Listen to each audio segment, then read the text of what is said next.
Всем доброй ночи, дорогие друзья. Когда у меня нет времени, как бы вот это весь антураж готовить, я просто снимаю с черным экраном. Ну, я думаю, что ничего здесь такого нет. На вопрос тех людей, которые все время говорят, почему вы лицо не показываете или какую-нибудь ерунду, зайдите в сообщество, там есть и лицо мое, и моя семья, и мои родные, близкие, и мой дом, и все что угодно. И очень много роликов, где я показываю свое лицо. Просто каждому объяснять, что, скажем так, в моей профессии это главное, что я говорю, что я дарю и какая польза от моих работ, а не мое лицо лицезреть, я не собираюсь. Так что мое лицо, можете тысячи роликов, которые я снимала за эти годы, и на различных моих каналах лицезреть и увидеть мое лицо. Это первое. Второй момент. Сейчас я буду включать записи людей, то есть я выбрала изначально самые такие короткие и быстрые, чтобы включить в этот ролик. Если помните, я просила отправлять голосовые о наказании врагов. Как наказывались ваши враги моими ритуалами? Как вам получилось, у вас получилось отомстить людям, которые к вам относились несправедливо, и как вам удалось их наказать? Вот из первой партии этих голосовых, а их много, очень большое множество, я пока одну часть включаю, остальное включу после. Люди, которые просто отправляли мне о результатах проведенных ритуалов, да, на удачу и прочее, прочее, я как-нибудь попрошу вас и на этот случай снимать точно так же, отправить голосовые, потому что лучше, когда вы сами рассказываете. Одно дело, когда вы пишете, другое, когда рассказываете. Для чего это делается? Это делается для того, чтобы дать направление тем людям, которые собираются делать, что им лучше сделать, что, с чего начать и прочее, прочее. Да и вообще, чтобы знать, что происходит, как помогает магия человеку, если человек с уважением и как бы с почтением подходит к этому вопросу и просит у сил отомстить за себя. А я вам уже говорила, что молча проглатывать обиду должны только бараны, а человек должен отдать обратное. Человек должен ставить на место наглых существ для того, чтобы неповадно было, чтобы его уважали и, почему бы нет, боялись, если нужно. Итак, я, значит, первую часть этих голосовых включу, насколько хватит у меня времени запись. Там люди вам сами укажут, какой ритуал они провели и как этот ритуал сработал. Итак, начнем. Прямо с самого начала. Добрый вечер, Инга. Меня зовут Вера, я со Ставрополья. Мы с мужем одноклассники. Свекровь всю жизнь делала гадости, ходила по бабкам, потом купила черную книгу, начала сама делать. И я сделала месяц назад на 30 серебряников. Моя свекровь сошла с ума. Вот теперь проблемы из-за этого. Очень помог мне обряд, хоть меня оставила в покое. Добрый вечер, Инга. Меня зовут Жанна. Сегодня прослушала ваше видео и решила сделать тоже отзыв. Делала вашу чистку, чистка земли. Делала в начале сентября месяца. Действительно, получилось очень интересное. Оказывается, друзья, понятно, кто друзья, кто не друзья. У моей подруги, с которой мы дружили, буквально на днях или перед этим, или после умерла собака. Муж попал в больницу. Папа попал в больницу, какая-то там, у него была рана на ноге. Потом, оказывается, еще какой-то онко нашли. Потом она заболела буквально через неделю. А вот буквально вчера, это вот уже в октябре, уже и с мамой было плохо. Она не знала, что я это все делала, она не в курсе, что я пользуюсь вашим каналом. Для меня это, конечно, был шок. Как у одного человека столько случилось историй. У моего бывшего мужа после этой же чистки тоже говорит, что у него ничего не получается. Теперь я знаю почему. Потому что он мне раньше не давал мне возможности подниматься в карьерном росте. Ему все не нравилось, его это бесило, доставало. Ну, все возвращается то, что должно было быть. Я вам очень благодарна за эти чистки. Денежные пока как-то особо я не ощущаю вот этих ритуалов. Но хочу еще сделать вот чистку паутины, которая меня очень и очень тянет, и я ее хочу сделать. Что у меня произойдет после нее, я, конечно, очень вам и отпишусь. Я говорю, еще очень вам благодарна. Как бы говорится, мало слов благодарности вам сказать. У меня просто нет слов.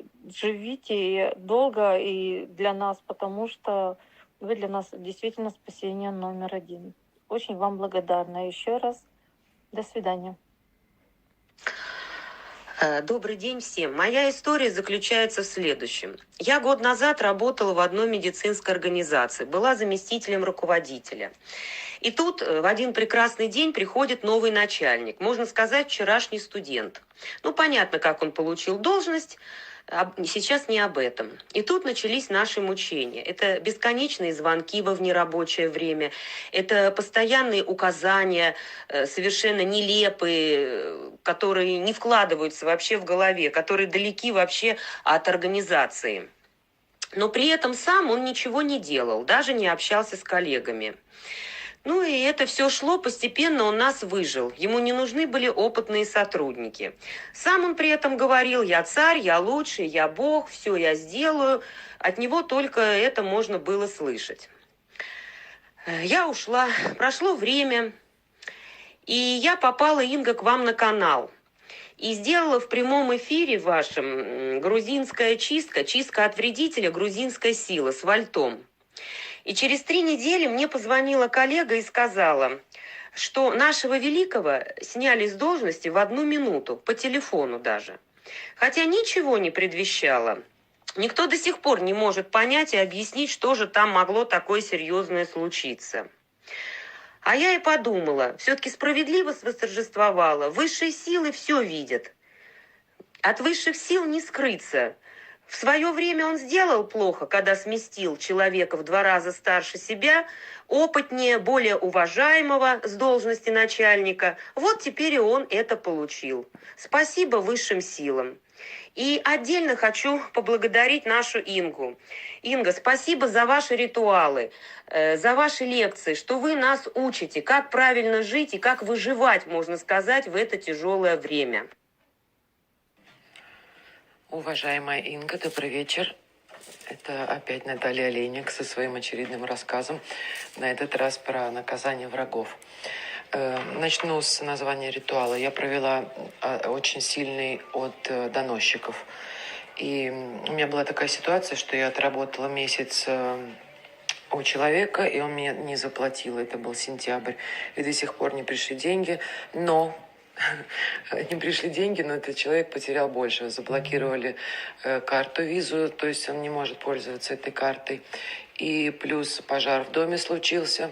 А у другой, как бы сказать, подруга, не могу назвать знакомая, очень серьезное воспаление, чуть ли не перитонит начался, ее увезли на скорой в больницу, это в Швейцарии, значит, у нее не было каких-то там подходящих документов, в общем, куча денег тоже отвалила, и самое главное, что врачи сказали, что если бы еще 2-3 дня она бы не обратилась, у нее бы все вырезали, если бы она вообще не умерла.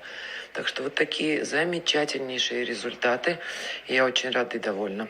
Вот. И не жалею абсолютно никого из них. Потому что они подло поступили. И я простая душа, простодырчивая. Всем верю. Вот. Люди постарались на мне нажиться и потеряли больше. Мне не пришла зарплата за месяц, а у них вот такие проблемы. Так что очень-очень-очень вас благодарю. Надеюсь, что мой рассказ кому-то пригодится. Еще раз повторяю название ритуала. Очень сильный от доносчика. Спасибо большое. Здравствуйте, уважаемая Инга и подписчики канала Ведьминой избы. Хочу поделиться своим опытом после ритуала «Плата за боль». Мало того, что меня изрядно потрепало после проведения этого ритуала, так еще и все мои родственники резко оживились. То не нужна была 100 лет в обед, А тут один за другим начали трезвонить. А те, с кем у нас был скандал, так умоляли простить меня их, что я просто не знала, куда от них деваться. Мать практически перестала ходить. Ноги отказываются носить. Любимый ее мужчина, у него подтвердился рак. Мать мучается не только физически, но и душевно. Чувствую ли я вину? Нет. Я не подлинничала. Я отдала лишь то, что мне не принадлежало. Оказывается, верная поговорка. Иметь таких родственников и врагов не надо. Благодарю вас, уважаемая Инга, за спасение моей души. Здравствуйте, дорогая Инга, Яна и всем тем, кто меня будет слушать. Хотела рассказать о ритуале от врагов, который я делала. В общем, устроился я на работу, так как делала все указания, все просьбы, все как положено. Меня начальство начало хвалить, начало ставить пример и выписали премию. Это дело не понравилось никому из коллег, потому что чуть что вот они все время Анька лучше делает, вот Анька вот это хорошо. В общем, им это дело не понравилось. Начали искать в моей работе, в моих делах какие-то косяки, какие-то, не знаю, недоделки, ходили, жаловались. Но директор это все время в камеры смотрит, все время видит, кто чем занят, кто что делает. Ну, то есть мне-то ничего не говорили, директор это все видит, не ругать, но мне просто достало все это дело, что за спиной все время меня грызут. Начали потом они в лицо уже, когда узнали о премии, в лицо меня уже и обзывать нехорошими словами. Вот. Мне это дело надоело, пошла, сделала чистку. В один день, в общем, сделала чистку, армянская чистка, где есть такие слова «сев джиритак, сев каритак». Вот это сделала от врагов «Проснись, Бог». И на девочку, которая сильно на меня наговаривала, начитала шепоток, где надо жевать черный хлеб и сказать определенные слова. Через несколько дней одна слегла с микроинсультом, вторая, ну, в общем, те двое ушли на больничный. Потом после больничной выходит эта девочка, которая больше всех меня грызла. Уже на их место взяли стажера. Она подходит к этому стажеру и начинает говорить гадости на меня. Что такая сякая, не верь ей, не доверяй, не слушай ее, она такая сякая, в общем. Вот, не доверяй, ничего ей не рассказывай. После того, как она все это рассказывает ей, где-то через час, через два ей становится плохо, она падает в обморок, ее забирают в больницу и, в общем, увольняется. В общем, итог, после ритуалов уволились двое из троих, кто меня трогал, ни за что. Так что ритуалы работают. Спасибо Инге за все. Добрый день, Инга и Яна. Меня зовут Светлана. Я живу в селе в доме отчима. Дом неприметный, но здесь очень много земли и большой сад по сравнению с другими соседями, так как его предки были люди хорошие, и которые работали очень много. Отчим умер. Но еще при его жизни, по молодости, один сосед, они только переехали сюда жить, попросил немножко земли попользоваться, пока разживутся. Очень пожалел и дал, и разрешил кусок земли. До 90-х годов в селах земля была не приватизирована, просто знали, что это предков, и все. И этот сосед втихаря взял и себе приватизировал по документам этот кусок земли. И с этого момента началась война. Это было 30 лет назад. Спустя годы я вернулась в этот дом жить. Живу одна. И этот сосед вечно лезет ко мне. То ему в саду что-то надо, то ему еще какого-то что-то. Ему вечно здесь что-то надо. А я с характерами, конечно, спуску не даю. И недавно, после очередного скандала с ним, мне попался заговор у Инги на канале. Лютый гнилой доносчик. Там надо было читать каждый день.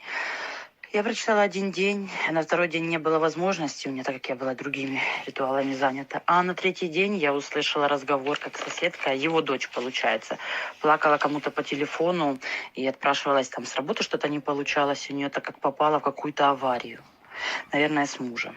И вот душа радуется, когда люди справедливо получают по голове. Вот делала и буду делать дальше. И хочу сказать Инге спасибо большое за возможность вот так вот наказывать таких тварей и таких сволочей, просто неблагодарных. Спасибо вам большое, всех благ. Дорогие друзья, на сегодня хватит.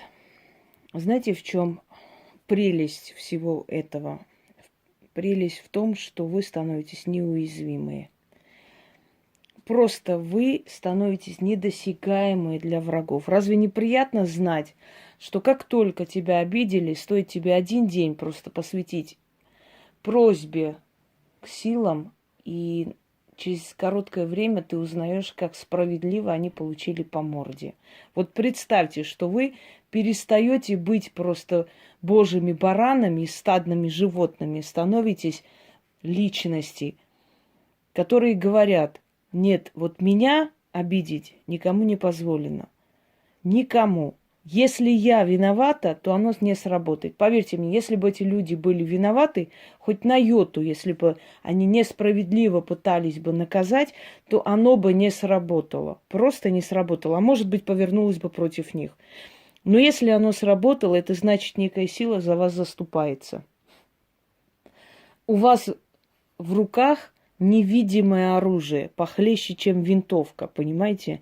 Невидимое оружие. Это дает вам уверенность в завтрашнем дне. Вы просто знаете, что если вам что-то нужно, вы начитаете и получите. Если вас кто-то обидел, вы начитаете, он накажется.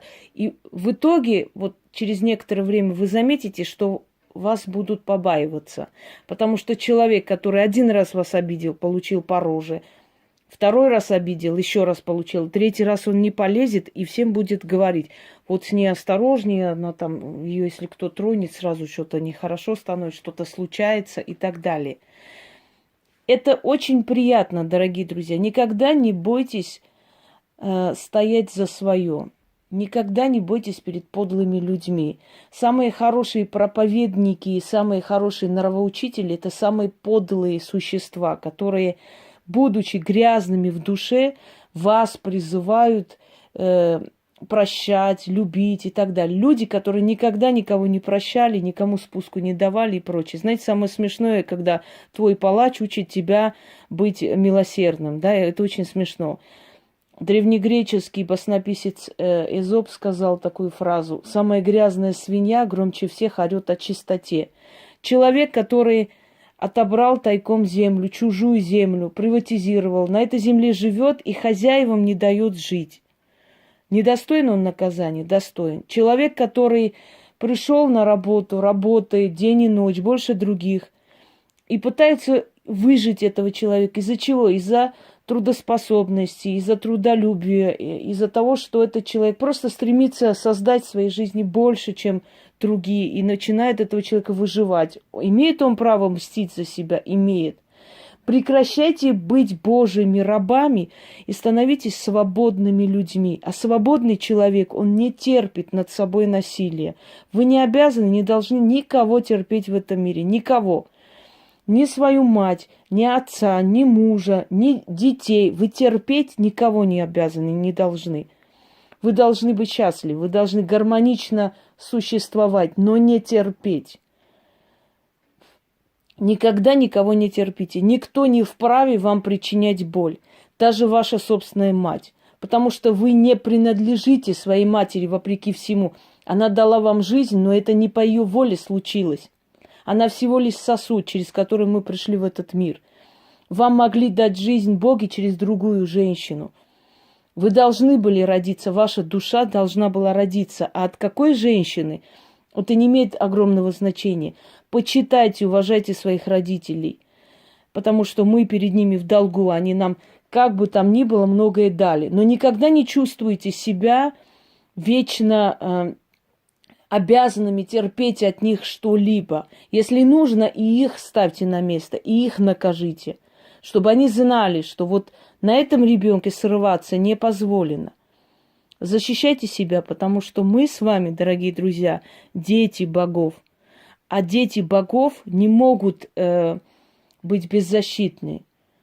У них есть защита, справедливая защита. Если вы сделали, накажут вас. Если вам сделали, пусть наказывают их.